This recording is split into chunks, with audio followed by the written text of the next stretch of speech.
right, this is Dr. Andrea here with the Expect More podcast, and my guest today is Mr. John Dockins. John and I know each other through softball and hitting instruction, and he came highly recommended when I started with my daughter, who I thought was going to be my prodigy and continue to be the prodigy of softball. John and I met, and he just really. I was looking for somebody that kind of resonated with me, thought process, mechanics, and was down to earth and cut right to the meat of it. And when I found this guy, he's my guy. So comes highly recommended. And John, please tell everybody a little bit about yourself. Sure. Again, she mentioned my name. My name is John Dockins. I do baseball and softball training in the South Jersey area. I've been doing this for a lot of years now. I had the fortunate honor of working with the Phillies a little bit. My son played for the Phillies RBI program, and through that program, I met some great coaches, and they were able to share some of their knowledge to me. They forgot more about baseball and softball than I know. So again, I was very receptive to what they were No. telling me and teaching me. So I thought as my son graduated college and my daughter was into the travel world, I figured I'd try to give back a little bit with some training of some of the knowledge I got from those guys from the Phillies organization. Mr. Rob Holiday was very instrumental and helped me out. Steve Bandora, he was the one that, Monet Davis, that was during that whole Phillies run. So I met Steve Bandora, and my mentor was Con Aquilante, and he's the one that shared me his knowledge, and he has forgot more drills than I can ever remember. But he's the guy, my rock, who I go to. So we do a little training, about a half-hour training sessions with the boys and girls, try to get them some positive feedback, and we try to just don't change their swing, but try to help them improve the swing that they already have, because it is their swing, and our focus is trying to make sure that they get the best out of their swing by just little tweaks and engineering during the process. That's been my favorite thing about your approach, really, because I think in the youth sports world, and you can please chime in on this, but my opinion is there's a lot of nonsense out there, and there's a lot of taking money that this is my way, and I think a lot of it can be credited to happenstance potentially, where you happen to be coaching and you happen to get this stud athlete and they happen to respond well, and then all of a sudden their way is the way for all other kids to do well. And that's not your approach at all, which is what I love, because that's how we operate in the PT world. Show me how your body moves. How can we accentuate that and optimize your movement patterns? Exactly, and you hit the point right on the head. I only have two rules that I at least start with every player is, first, I'm not going to change your swing. At your swing, I'm going to just recommend some things that can help your swing. And our biggest rule is we want two things: hit the ball hard as you can with good balance and rhythm. Hard as you can with good balance and rhythm. I didn't say get a hit, because there's 8 girls out there. You can't control that. You're going to hit running the balls where you're right at people. But if you can hit the ball hard as you can with good balance and rhythm, that's the key. I just want to hit the ball hard. I want it with good balance and rhythm, and let the chips fall where they may. And that's been and our and approach through all and it'll along. And find a hole, right? it Essentially, will, like it contact, will, right? but it will. If you hit a line drive at somebody and they catch it, you feel good, and then you want to hit again.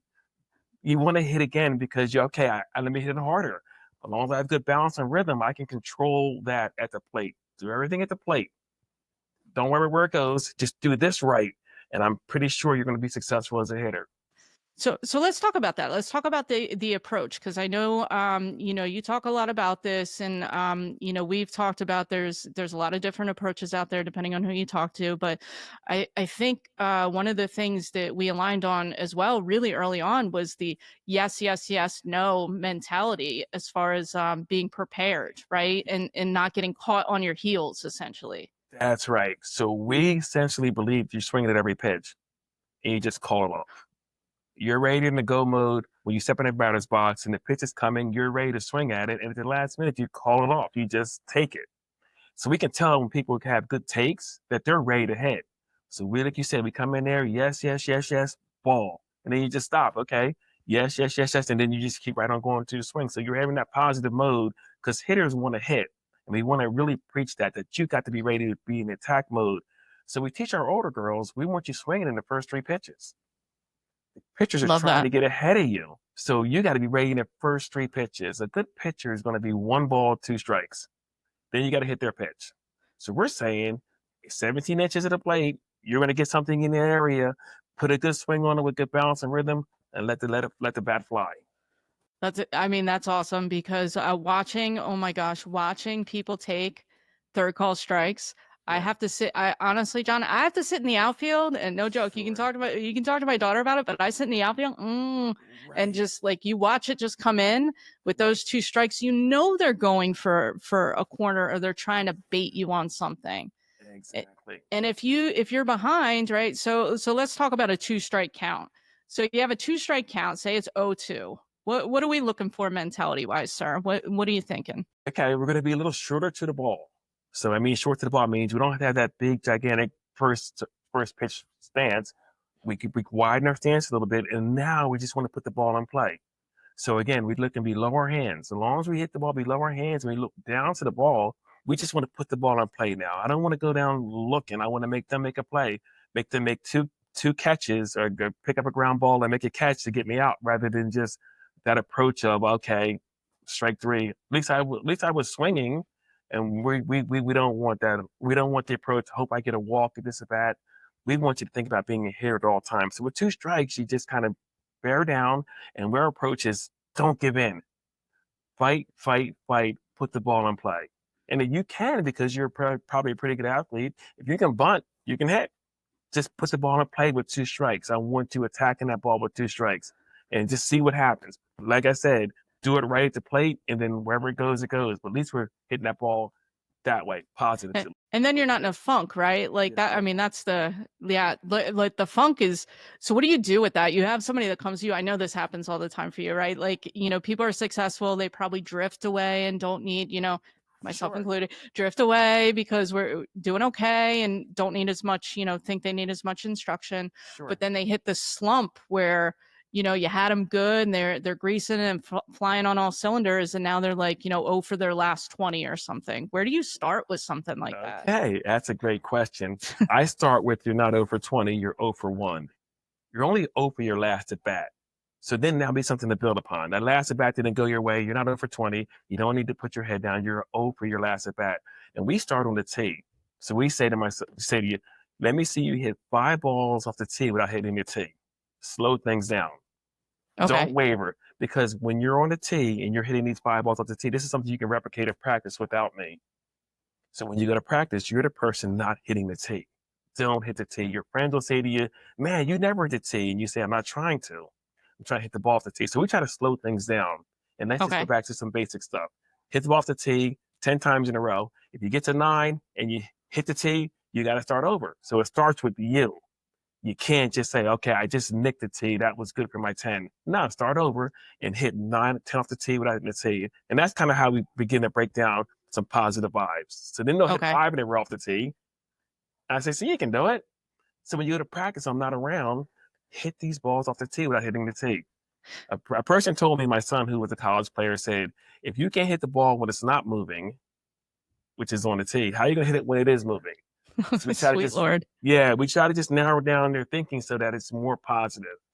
So what's the response? Because so I've coached, right, lower level, upper level, or whatever, and some of my favorite questions or responses to when we used to do private hitting lessons and I would bring the tee out. Some of my favorite responses like, "Psh, I don't need the tee. I'm 17. I'm 13. I'm not a baby. I don't need the tee." So walk me through like what your best response for that is, because I'm Sure, totally in line with your thought sure. process. Show me you can hit 5, moving the tee around, so 20 pitches without hitting the tee. If you can It, do that, you shouldn't be coming to me. So we try to break it down to that kind of simple mentality. You're never too good for the tee. The pros go between the dugout, in between innings, and go in the batting cages in the tee. All the pros hit off the tee, and they tell me the thing they want to do is not hit the tee. They want to get solid barrel contact without hitting the tee. And the ball is going to go in the direction they want to go, or depending on where they place the tee. But every lesson I start with, we're on the tee. And they don't like it. And you're right, they don't like it. But I'm definitely like, well, show me you can hit 20 off the tee without hitting the tee. And it becomes a game to them then. yes. See, Doc, I can do it. Well, of course you can.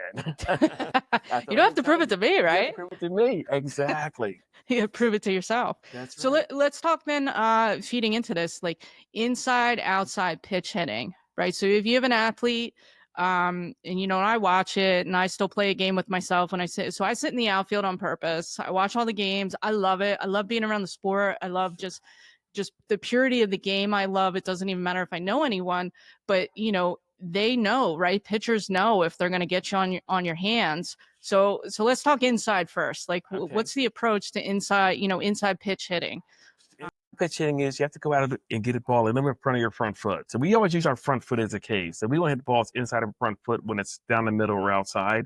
For inside, you got to put the tee a little bit ahead of you and get your hips cleared to get your barrel to keep that ball fair. So we do a couple drills that kind of really accentuate keeping the ball fair. So keeping your hands inside the ball. Because if not, you're going to foul ball into the dugout. So we really work on trying to keep your hands inside the ball, hit the ball up the middle, and we fight to do that. And that's the first thing we break down. We always tell the kids, inside is easier for you guys to hit than outside because the ball is closer to you. So most kids have a problem in games with the outside pitch because pitchers don't want to hit you and they go away at the lower levels. At the lower Okay. levels, you're going to get curveballs outside and you got to say, they want you to roll over and hit that weak round ball. And we're trying to say, now you got to still drive that pitch to the outside. So we use that kind of approach. Inside, we got to get our hands inside the ball. We work on that. And outside, we say, now I want you to drive that ball into the gap. Don't just hit it. Don't be out in front of it that you roll over. Try to drive that ball over the second baseman's head. Got you. There's a visual point when you're in the batter's box. You can see the second baseman. So execute that plan. Try to hit the ball over that girl's head into that gap if you can with good balance and rhythm and keep working at it. Set the tee outside and really go for it. So my lessons, we work more outside pitches because that's what the girls struggle with Okay. than inside pitches because most Yeah. girls pitch outside when it gets They, that late in the count. I mean, they do, and then they're trying to pull the outside pitch, right? That's my So point. yeah, there's no way, right? You have to go with it to the right side of the field That's as a right. pull. Okay. Yes. Yeah. So I try to use the analogy of the baseball player in baseball Okay. fields to some of the older girls. It's always deeper in center field in the gaps than it is down the line. It's on purpose because if the field was 300 feet around for baseball, everyone hit home runs. All the good hitters would hit home runs every time. So they make that a kind of a challenge because that's where the good hitters hit the ball in the gaps, in right center, left center. Bryce Harper, left center. Yeah. Boom, right center. And if they're working on that in practice, it's not a surprise in the game. Yeah, and then you're like on my side of things when like we talked about a mutual athlete that we had worked with on my side of the game, it's the mechanics of that, making sure that they have the appropriate flexibility, grip strength, flexibility, and rotational capabilities to then be able to execute the training on your side of things, which is power production. That's right. That Right. it starts from the ground up. We always say you hit with your legs, you make contact with your hands if they're in the right position, but you have to drive the ball with your legs. So really, we're really big on using your legs. So it's like you just mentioned, people come to us, first thing we do is like an athletic check and a flexibility check. And they're the people that we can really work with. If you're not athletic and flexible, then I have to work with you a little bit on that first to get you to be able to do the things that we need you to do to hit the ball with power and good balance and rhythm. Now that's something that I don't see all the time in incorporated in hitting lesson. Another reason why we're married to you in hitting lessons, just from being around and being around the sport, is you do that. Like you get the heavy ball out. I know my daughter hates a heavy ball when you bust that champ out. But can you talk a little bit about why you do that and the approach to athleticism with that? Sure. It's teaching them at a younger age that they can separate their lower half from their upper half. So the medi ball is just great for doing individual isolation drills to make sure you can separate lower and upper half. Once you start to do that, then you figure out, okay, I got to fire my lower half and my hands and the barrel will be the last thing that comes through. But doing the medi ball drills gives them an idea that it's kind of tough for them at first because they have to work on their core strength. But the medi ball just helps with that kind of movement of separation of your upper and lower half. Because that's something we're challenged just in rehab. I would say between the ages of 11 and maybe I'll extend it to 15, but probably definitely 14. Between 11 and 14, we call them the baby deer legs. Yes. Right. So whether it's Yes. male or female, like the guys usually shoot up a whole lot. So then they have these gangly legs that they don't really know what to do with.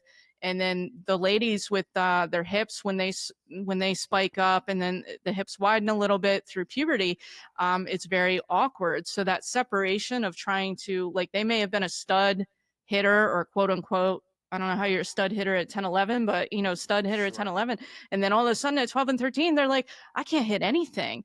Well, they're all over the place, right? For the Yes, most part. yes, because that goes back to that balance and the rhythm and making sure you're doing the proper stretching that you need to do before the game, after the game, things of that nature to make sure your body is functioning and moving properly. And it makes hitting easier when your body is moving properly. And again, you're going to have that spike. We talked about that spike when they're having their growth spurts. And some people are dominant early, and then later they can't, and it's vice versa. Some people are not good early, but later they're better. And it's all because it depends on when you hit that kind of switch. It says, all right, I can hit, and that positive vibe starts bringing, and you're receptive to training. And you're just, that's, we know when you're receptive, there's a reason why you're here. Not just your parents just want to come here because you're doing some things that someone else can see. When you come to training, like my training, you get 50 to 100 swings. For your practice, you get 12. Right. So then we can work on that. And then if you do some things at home on the tee at home, yeah, everything is going to fall into play. But like you said, it's just a matter of when your body develops and when the mental part in your body develops at the right time, you get that aha moment when you're hitting like 620. Yeah, yeah, yeah. That is a dream. Right. So then is it fair to say in hitting, and please correct me and otherwise, but so there's a hands component, upper body, which would Sure. be like probably chest up or arms, Yes. core component, Yes. and then lower extremity, lower component. That's correct. You are correct. You are correct. And if one thing that's important is your head, because you have to keep your head still. That's the biggest thing that we see, that girls and boys chase the ball. When they swing, their back's wide to see where it goes. And my biggest thing is it's going to go down the middle of my cage if you hit it right. So you need Right. to go do this right. Make sure you hit it. Eyes, head down, zeroed in on contact point. And then when you hit it, as a hitter, you'll hear it and feel it. There's a different feel when you're in a barrel, and there's different sound when you're in a barrel. And we're looking for that sound, and then we'll look and say, okay, there it went down, it went over their heads. Okay, Right. thank you, great. But you got to do this right. You can't peek down the cage, so to speak, and try to, we call it chasing the ball, where you're trying to swing your head and the bat at the same time, and you lose contact with the ball because we know the ball is moving. Where you think it is when she releases it is not where it's going to end up. You have to see the ball hit the bat.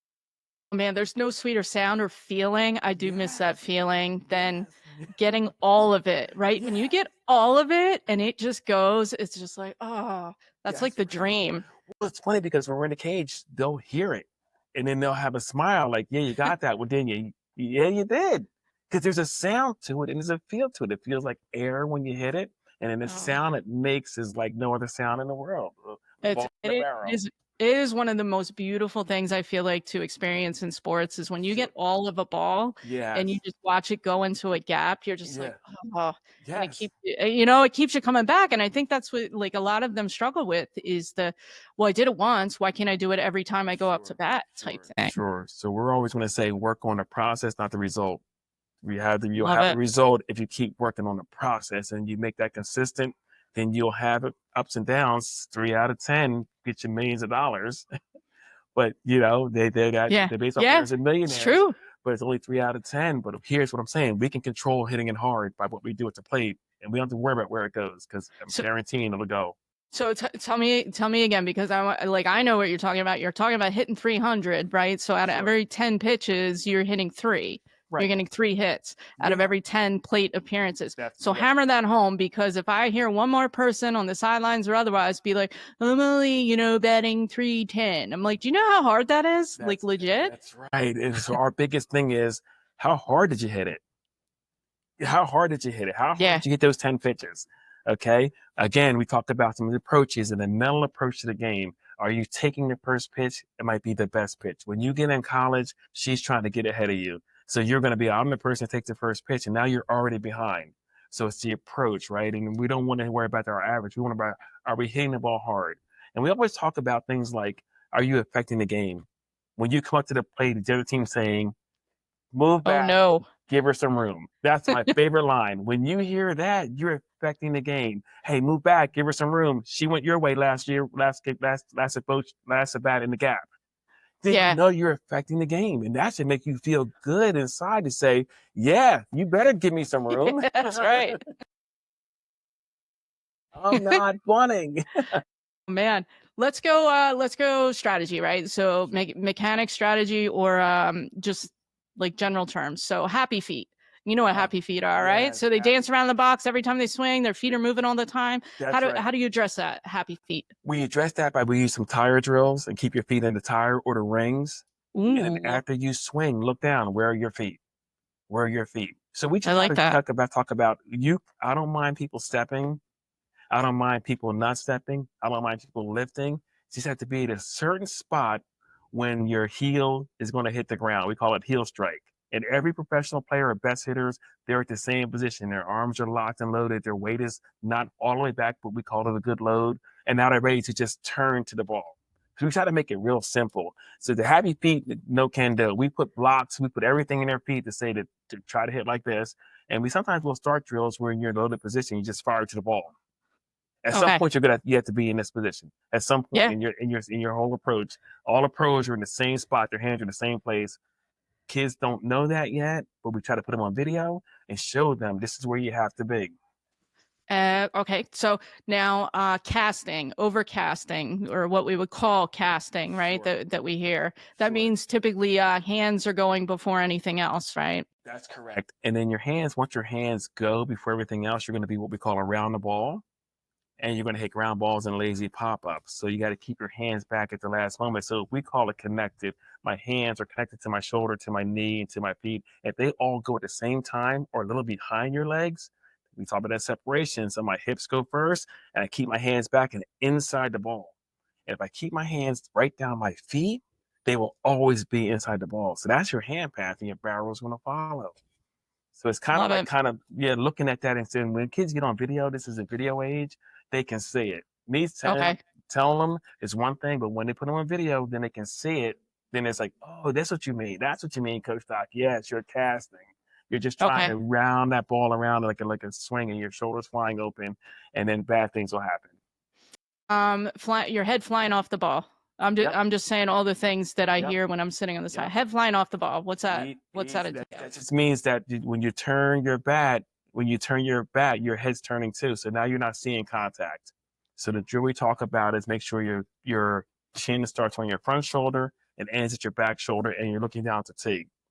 Got to see what you hit. So if you can't, if you fly your head away, you know what? You're never going to see the ball being hit, and the ball is spinning and moving. So now we don't see contact, and then we foul balls off, and then we miss balls. And I'm saying if you see the ball being hit, you got a better chance of hitting it. So head to Uh, shoulder to shoulder. totally. So standing on your back foot only. I've seen this a lot lately, where you're only loading the back foot and the front foot's in the air. Yeah, no, we talk about that too because there's some girls that do that a lot, and you're not in good posture. So we want that triangle over your square. So we don't need you to lean far back. So all the weight, we want like a 70-30 split when you're getting ready to hit. Okay. So hitters start every different way, but when you're ready to hit and you're in what we call the loaded fire position, you're 70 on the back leg, 30 on the front leg, but you're not out of balance and tilted. You're just still athletic. Yep. So Yeah, talk to me. I love what you just said. Triangle over square. Talk to right. me about that because I live Yes. in that world, right? So I live Yeah. in the stack yourself up, make sure your core is in a good position. You can Yes. only generate enough rotational power as you do good form, like good Right. posture form. Yeah. So we call it stacking our joints. So we want shoulders on top of hips, hips on top of knees, knees on top of feet. So then Love you're it. kind of stacked. And if you have your feet at a good angle, you're like you said, that triangle over your square. So think about it as playing good basketball defense. You're down, your chest is not too far forward, your shoulders, you're just in a good position, and your hands are out. Then pick up a bat. And Yeah. that's where you're going to hit at. You're going to hit. That's the most powerful you can be. If you're a football linebacker or a soccer goalie, you're powerful when your feet are outside your shoulders and you're stacked. Your joints are stacked. They only have a home run swing. There's only one way to hit a home run. Yeah, that's what we call running into a ball. You're lucky to get a ball, and when you get older, the pitcher's going to find out where your spot in your stance and your batting approach is a problem, and they're going to attack that problem. So I tell my catchers, and when I used to call pitches, and I would always look at the batter's hands and feet, so that I could tell you how I'm going to get you out. So everybody has a couple little weaknesses, but the big weaknesses are easy to get out. So if you're just trying to hit home runs and your path is an uppercut swing, then we're going to throw rise balls because you And can't bring your hands up and back, down and back up again. So we try to minimize that by having good, sturdy, strong posture. awesome. Love it. And then my last one is recommendations when you're in the box, right? So this really, I feel like for me anyway, in college, when I found this for myself, and you can speak to this or maybe, add to it, but I found that I would calm myself, like when I step into the box. I would focus on if it's a righty, it was like right knee where the delivery was for softball.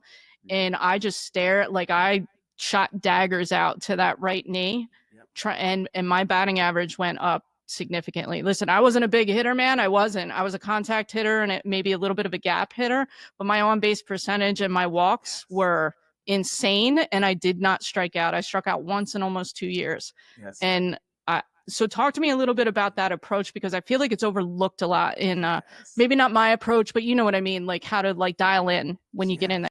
That's perfect. You said that, and you said the perfect two stats: on base percentage, and if you're getting the walk, so you have a good on base percentage. That's what coaches look for. How many times are you on base? How many runs are you scoring?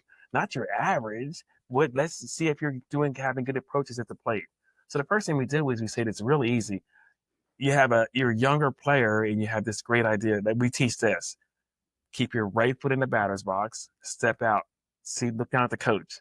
And as soon as she says or he says you're not bunting, then you should immediately lighten up. Yes, Switch gear, yeah. yeah, I'm not bunting. So then when your left foot hits the ground, you pause for a second, look at your bat, and think of something that's going to calm you down. We always say, hey, fast hands, slow feet, or something that's going to calm you down. Take a deep breath. When your left foot hits, that's what we call laser focus.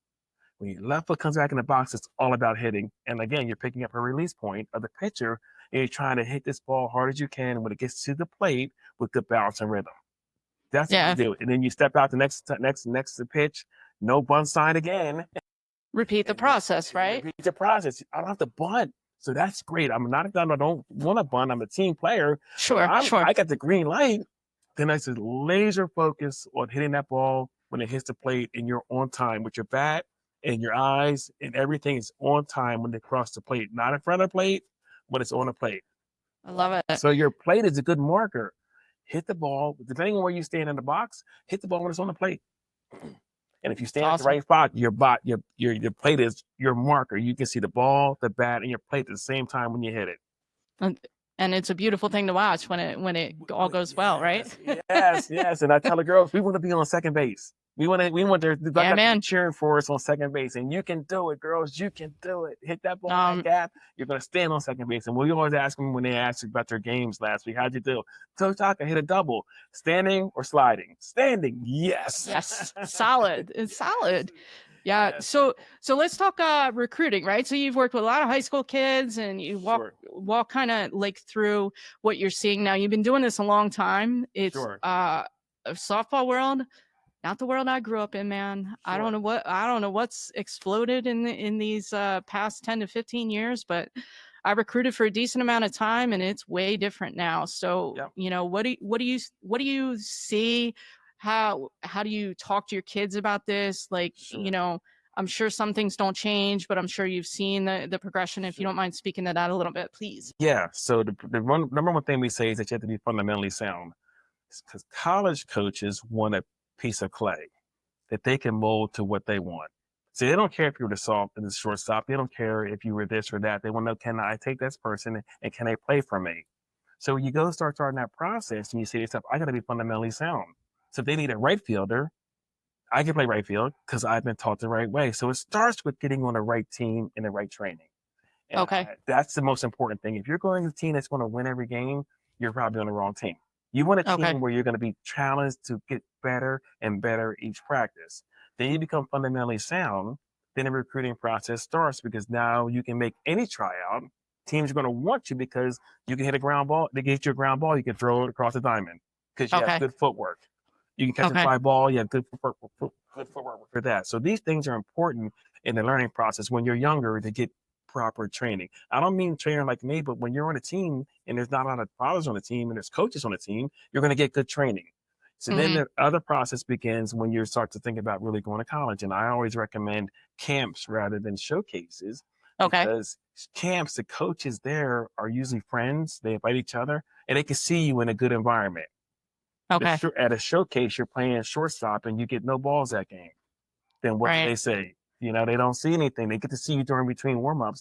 But all professional players or coaches come and recruiters come, and they come for infield outfield warmup. They want Okay. to see how you look. But if you get in the game and you're at a showcase, you're playing shortstop or third base or catcher. Well, catcher is a little bit different, but other positions you might not get a play. So a camp gives you the opportunity to get in front of the coach right there, work on your skill, and then actually talk to the coach during the camp. Yeah, I've been noticing that a lot too. I like that approach too. Yeah. It's less money intensive too. Sure. Some of the camps, um, Right. Right. trying to figure that out as well. Sure, sure. And then once you start that, I always recommend the parents, they got to be part of the process. You can't really, the school's going to do so much, but the parents have to be part of that recruiting process and also the player. You can't just say, I'm all counting. Why is no one coming looking at me? Well, Yeah. their season is the same as your season. Right. So Right. they can, That's a so they can see you in the summer when you're on a team at a showcase, or they can see you at a camp. And that's when the parents and the player have to do a lot of that legwork to figure out, hey, how far do I want to go? Some of the things that man. are really important, like how far do I want to be away from home? Mom wants to know because can she reach out and get there in 2 hours, or you can be Hmm. somewhere on the plane. Some kids are good going away.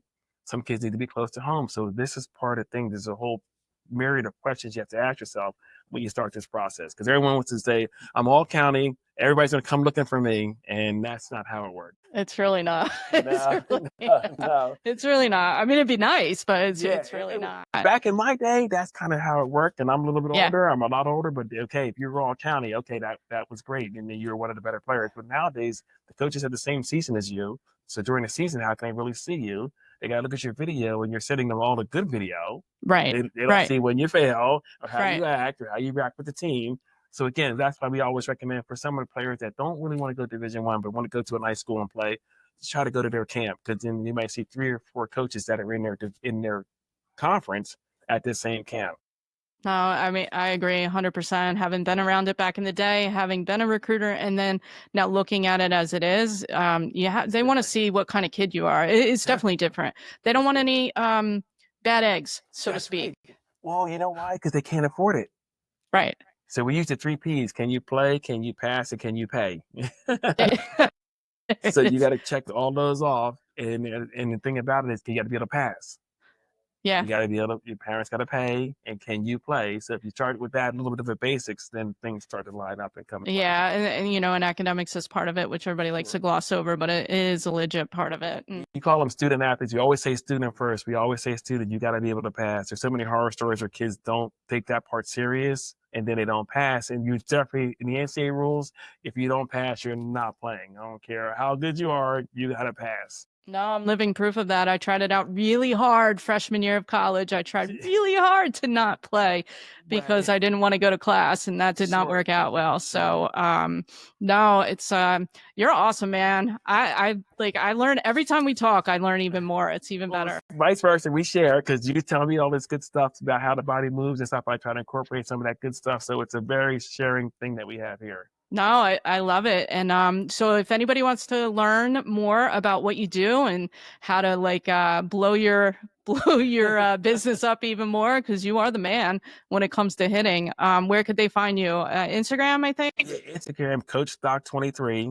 And then if anybody else wants to come, if they can come through you, or I can give my cell number. Sure, please. We really don't advertise. Because Hmm. this is my It's word of mouth. it's word of mouth, and I don't want to put myself out there. But this is what we can control. I have 3 trainers. My son trains. My friend Pete Atkinson trains. So we have 3 of us that kind of juggle it around a little bit. So we've been having a good time doing it this way, and it works for us. I mean, it works for us too. I mean, my Yes. daughter's a product of your ways, and I couldn't be happier. So it's good stuff, Awesome. man. Thank you, Awesome. You're John welcome. Dockins. Thank you so much for coming on, and hopefully I can pick your brain again soon. Anytime, anytime, anytime. Thank you. Thank you for having me. No, it's my pleasure. So for everybody here at the Expect More podcast, this is Andrea Davis and John Dawkins. We'll see you later. Thank you.